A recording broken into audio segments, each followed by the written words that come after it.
Salut à tous et bienvenue sur Légion le Mag. Alors vous vous en doutez, Légion le Mag, c'est une émission qui est faite en partenariat avec Légion Distribution. Légion Distribution qui est un distributeur français qui propose toute une gamme de jeux de figurines, jeux de plateau, jeux de rôle, accessoires, de la peinture, etc.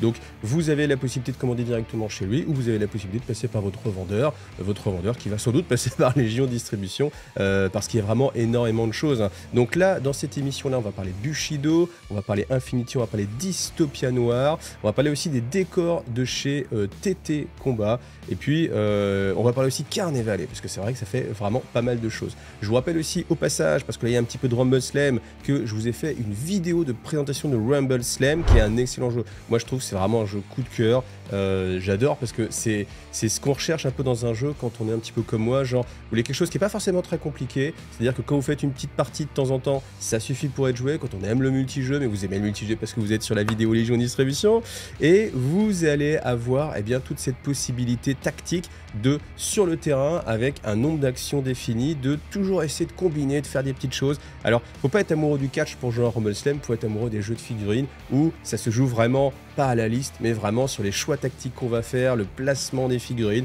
C'est vraiment un jeu exceptionnel, et je vous en reparle. Pourquoi? Parce que je vais vous faire un live bientôt, live d'une partie de Rumble Slam. Comme ça vous permettra de vous rendre compte de l'amusement qu'on peut avoir à faire une petite descente sur les côtes de l'adversaire, voilà. Alors on va commencer avec du Dystopia Noir. Donc dans Dystopia Noir, le principe toujours, c'est que vous avez énormément de factions, c'est un monde dystopique, donc ça se passe dans les années 1800 et quelques, après la technologie est supérieure à ce qu'on peut avoir sur certains points, donc vous avez des vaisseaux de guerre incroyables. Donc là, vous avez l'Egyptian Frontline Squadron. Les Frontline Squadron, c'est tout simplement, en fait, vous avez les croiseurs et puis les frégates, avec possibilité toujours de les monter de différentes façons. Vous avez des figurines en plastique. Franchement, c'est de très bonne qualité, c'est très fin, c'est du très bon plastique. Moi, j'ai rien à dire, je trouve vraiment qu'à cette échelle-là, au niveau des détails, de la recherche, surtout de l'originalité aussi des figurines, c'est vraiment top. Après, le jeu est vraiment excellent. Donc, un de ces jours, vous aurez un rapport de bataille sans doute sur Dystopia Noir. Je ne sais pas quand, mais un jour, ça viendra. Ensuite, pour les Prussiens, vous avez la Falkenstein Battlefleet 7. Donc, dans les Battlefleet 7, c'est là où vous avez à chaque fois les vaisseaux en résine. Vous voyez, on voit bien, hein, là vous avez du plastique, là vous avez de la résine, je vérifie qu'on ait bien le curseur. Et là vous avez le porte-avions un petit peu middle, porte-avions surarmé du côté des Prussiens. Et puis toujours la possibilité de monter les croiseurs de différentes façons. Voilà. Ensuite, là, pour les Français, pour l'Alliance, on va avoir le Couronne Battlefleet 7 avec un vaisseau assez emblématique. Donc c'est Couronne, c'est tout simplement le gros porte-avions français. Donc ce que j'aime avec Dystopia Noir, je pense que c'est là où on voit vraiment ce que ça apporte en termes de, comment dire, de direction artistique, de pattes. C'est vraiment les gros clichés de qu'est-ce que c'est la France, la Tour Eiffel. Donc vous avez la Tour Eiffel en partie sur un porte-avions, et comme du coup l'histoire est un petit peu différente, eh bien les Français n'ont pas offert la statue de la liberté aux Américains, étant donné que l'histoire a été un petit peu changée. Et là vous avez cette statue qui simplement se retrouve sur le Couronne et qui va porter en plus une petite flamèche qui est un méga rayon thermique. Donc voilà, c'est assez sympa. Alors je vous mets ces photos parce que la peinture rend vraiment honneur aux figurines. Donc voilà, je vous les laisse, comme ça vous pouvez voir un peu, vous voyez la finesse un petit peu des détails. Là on voit les portes, ça c'est l'échelle pour vous donner un peu ce que serait un humain. Donc on voit jamais d'humain évidemment, mais vous voyez, ça c'est la porte. Donc vous imaginez votre porte qui fait au moins 2 mètres, peut-être, ou 1m60, peut-être, enfin je sais pas comment c'est sur les bateaux, je suis pas très marin moi, donc je ne sais pas, mais vous imaginez un peu la taille des choses, les gros canons, et ça c'est le plus petit, c'est un tout petit croiseur, voilà. Donc ça aussi, ça j'adore en fait ces vaisseaux. Alors si vous avez joué à Sonic à main, il y a toujours un moment donné, il y avait la flotte de Robotnik qui était avec ce type de vaisseau, et j'ai toujours trouvé qu'il y avait une sorte d'inspiration. Et c'est le charme aussi des Français, c'est que vous avez ce côté un petit peu futuriste, mais sans être dans du...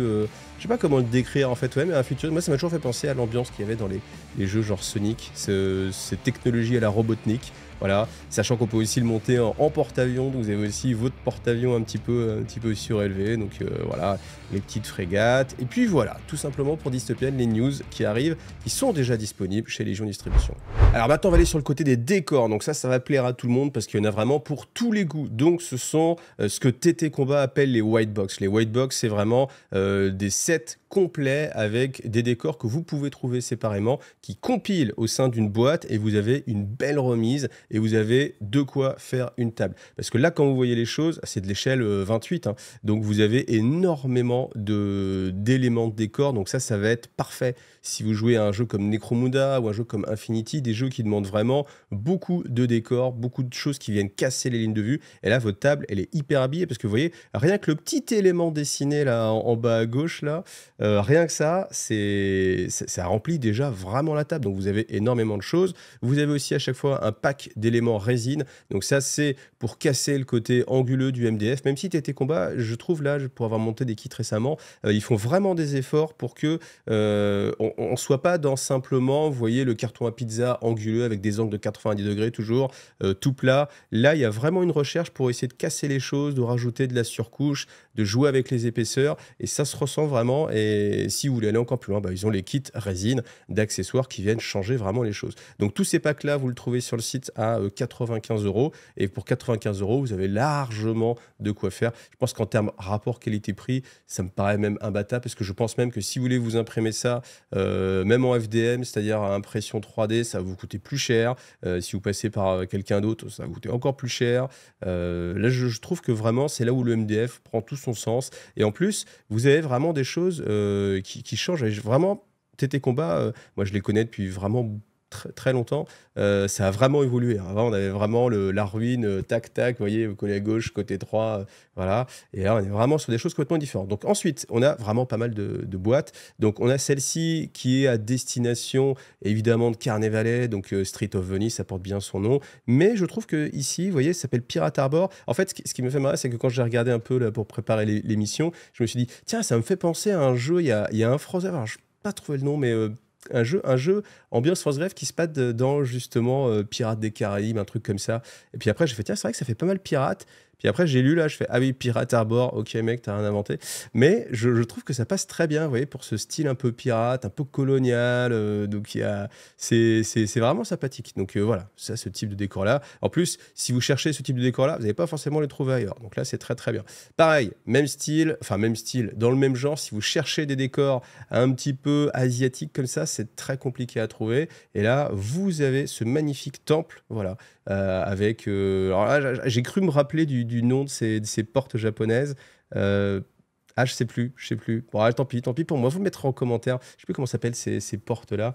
Mais vous voyez, c'est assez emblématique. Et puis là aussi, tous les petits éléments en résine qui viennent rajouter de la vie, qui peuvent faire des objectifs. Donc ça, si vous jouez à Bushido, c'est parfait. Si vous jouez à Alchemy, ça peut le faire aussi. Donc vraiment, top, top. Ensuite, on arrive sur un set plus orienté Medfan, évidemment, Fantasy Realms, vous avez les petits logos, hein, des fois que ça vous passe à côté, même si après, bien entendu, rien n'interdit que vous tombiez même dans Warhammer 40 000 sur une planète dans laquelle, eh bien, vous avez des squats un petit peu à l'ancienne, voilà, qui sont en train de miner, ou même quelque chose d'un petit peu différent. En tout cas, là, on a vraiment le côté mine, vous voyez, avec un peu des fourneaux, vous voyez, enfin, je sais pas comment on peut appeler ça, mais des forges en fait tout simplement, toujours des éléments résine qui sont plutôt assez sympathiques, et puis voilà, donc ça va très bien jouer sur The Old World par exemple, qu'elle vend en poupe en ce moment, bien sûr 9e âge, bien sûr tous les jeux médiéval fantastiques, du King of War, du Conquest, etc. Alors vous voyez que là on en a vraiment pour tous les goûts, donc là bien sûr ambiance militaire, ambiance Seconde Guerre mondiale un petit peu, surtout avec les éléments que vous avez en bas à gauche.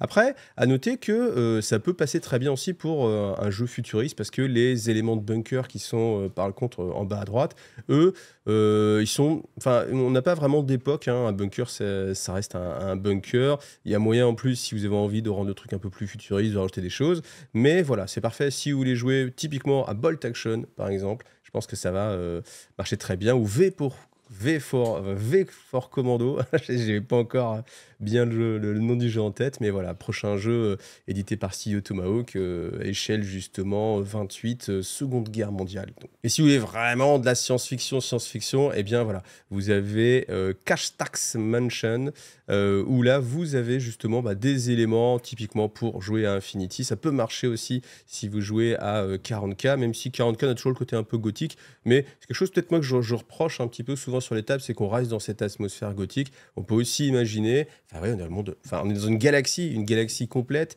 même si elle a été humanisée par l'Imperium, on va dire.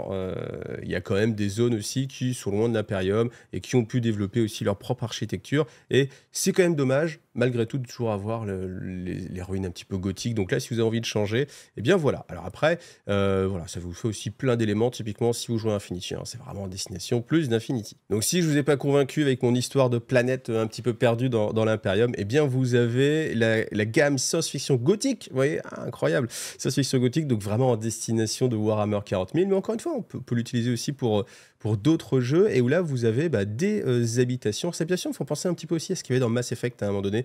Donc si vous voulez un jeu de rôle aussi, avec cette ambiance un peu base abandonnée, je pense que ça marche très bien. Vous voyez, si je pense à un jeu comme Mars Code Aurora, ça peut vraiment se prêter très bien aux choses. Vous avez ces grosses sphères, voilà, et vous voyez, c'est là où TT Combat réussit malgré tout avec des éléments en MDF à réussir à créer des volumes qui sont assez convaincants. Donc voilà, donc c'est plutôt assez sympa, les gros générateurs. C'est vraiment très grand, hein. C'est des choses qui meublent bien vraiment la table. Et on continue sur les white box parce qu'il y en a vraiment beaucoup, mais vous voyez, pensez bien, à chaque fois, tous ces éléments-là, c'est 95 €. Donc là, la petite particularité, c'est que vous avez des éléments aussi acryliques transparents, déjà teintés comme ça, qui habillent. Moi, je trouve que ça rend vraiment bien, parce qu'on a ce côté un peu holographique qu'on peut avoir sur des panneaux. Faut pas oublier qu'on a aussi tous les petits éléments résine à chaque fois, dont je n'ai pas parlé à chaque fois. Mais voilà, donc ça, c'est encore une fois plus à destination un petit peu d'Infinity. Ça peut passer aussi pour du Star Wars Légion. Donc à vous de voir comment vous allez les utiliser. On revient sur du Street of Venice, donc Street of Venice à française, avec alors pas mal d'éléments en débris. Hein. Autant l'autre tout à l'heure, on était encore en mode ça va, ça s'est bien passé. Là, c'est vraiment la guerre. Et du coup, on a beaucoup d'éléments détruits. Donc les ponts détruits, les berges d'accostage détruites aussi, les bateaux un petit peu coulés, les petites frégates. Donc voilà, ça c'est pas mal. Si vous voulez du vrai Star Wars à fond, eh bien là on est sur Fortifié d'Hangar avec des chasseurs. Vous voyez, ils ont réussi à refaire en MDF, je crois que c'est le chasseur mandalorien. Donc les défenses, vous voyez ici avec les lasers, c'est quand même assez gros. Hein. Ça vous fait vraiment une zone couverte sur la table qui est vraiment très grande. Des petits éléments de science-fiction, des petites caisses, des petites barriques, etc. Vous pouvez mettre vos deux chasseurs et vous pouvez faire comme ça votre base un petit peu d'avions, de chasseurs à aller attaquer pour Star Wars Légion. Ça marche aussi pour Infinity, ça peut marcher aussi pour n'importe quel autre jeu, du 40 000 aussi, etc.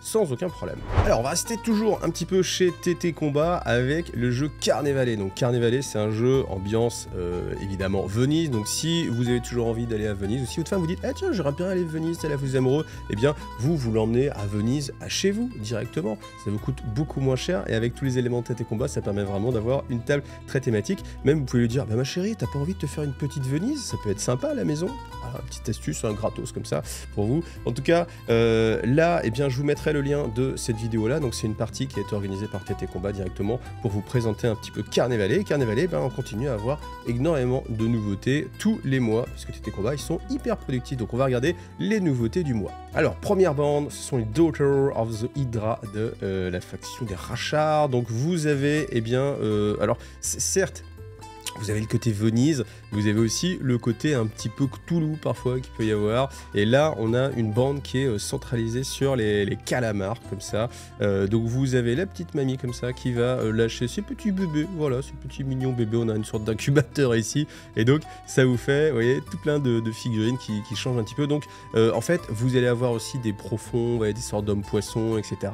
C'est pas dans une atmosphère réelle, en fait. Mais, enfin, bon, après, je sais pas, voilà, ça existe peut-être et je suis pas au courant, peut-être, hein, je suis pas au courant de tout, nous sachoirs, mais en tout cas, vous avez tous ces petits éléments-là. Donc si vous voulez vraiment une thématique très différente de ce qu'on a l'habitude dans les jeux des escarmouches. Moi j'avais joué aussi à j'ai joué à Bushido, j'ai joué aussi à Carnevale il y a de ça pas mal de temps. Et en fait, j'avais été surpris parce que le système de jeu est quand même assez sympathique. Il y a beaucoup de possibilités de mouvement, d'aller d'un toit à un autre, de ce genre de choses. Donc voilà. Ensuite, si vous aimez plus le côté pirate loup-garou, eh bien vous avez Lunar Congrégation. Voilà, avec ces figurines-là. Donc on a vraiment ce trip justement loup-garou qui passe bien. Et puis ce style aussi un peu pirate.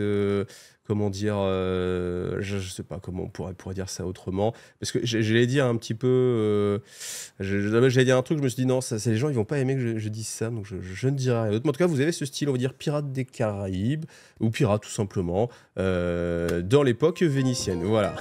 Alors du côté de Bushido, toujours des nouveautés aussi chaque mois. Donc là, on a la boîte House Long Shadow. Je faisais fort sur l'anglais, hein, je faisais fort sur les accents. Et je tiens à dire que par rapport à ce qu'on avait avant, là, il y a eu un vrai effort de fait sur la peinture. Enfin, en tout cas, cette bande-là, je trouve qu'elle est vraiment... ça donne envie. Hein. Et puis c'est vrai que tout de suite voir, entre vous avez simplement la petite boîte comme ça, bon voilà, là vous avez les figurines, si vous êtes amoureux des figurines, là elles sont vraiment très belles. La peinture les met vraiment en avant. Bon, on a le petit effet de lumière évidemment, un petit peu tape à l'œil qui marche très bien. Et vous avez cette bande là, voilà, très furtive un petit peu, les petits éléments qui vont bien. Donc je trouve très joli, avec pas mal de caractères. Donc là on voit l'illustration aussi. Mais vous voyez, entre l'illustration et puis les figurines en vrai, eh bien c'est vrai que c'est mieux quand même d'avoir les figurines en vrai. Et puis après, pas mal d'autres nouveautés. Alors là on est sur les rendus 3D toujours, mais voilà, ils sont quand même assez originaux forcément, hein, c'est vraiment de l'ambiance Bushido. D'ailleurs, à ce sujet-là, si vous êtes quelqu'un qui a envie de pousser un petit peu Bushido en France, eh bien, étant donné que moi je peux pas jouer, connaître toutes les stats de tous les jeux, etc. Si vous avez envie de me filer un petit coup de main pour que je puisse, eh bien, donner plus d'informations, pour donner plus envie aux gens sur Bushido, n'hésitez pas à me contacter, voilà, histoire de répandre la bonne parole sur Bushido. Et je sais en tout cas qu'il y a des tournois qui se font, parce que la dernière fois que j'avais été au Mans, il y avait Gork Factory qui avait organisé un petit tournoi, il y avait pas mal de gens qui jouaient à Bushido, il y avait, je sais pas combien il y avait de tables, il y avait 8-10 tables, un truc comme ça, donc ça commence à faire pas mal de monde. Voilà, donc vous êtes dans un monde aussi avec les esprits justement asiatiques, les Oni, les démons, alors je sais pas comment ils s'appellent, les Ombra, hein, tout simplement, donc tous ces différents personnages. Là, une sorte de ninja aussi, qui est sympa. Puis encore une fois, vous voyez, là, le rendu 3D, en tout cas, il a l'air vraiment super sympa. Donc, je n'ai pas les figurines sous la main pour juger vraiment. Mais en tout cas, sur le rendu 3D, on a quand même vraiment pas mal de détails. Et avec vraiment, encore une fois, un style et une direction artistique qui est vraiment différent de tout ce qu'on peut retrouver ailleurs.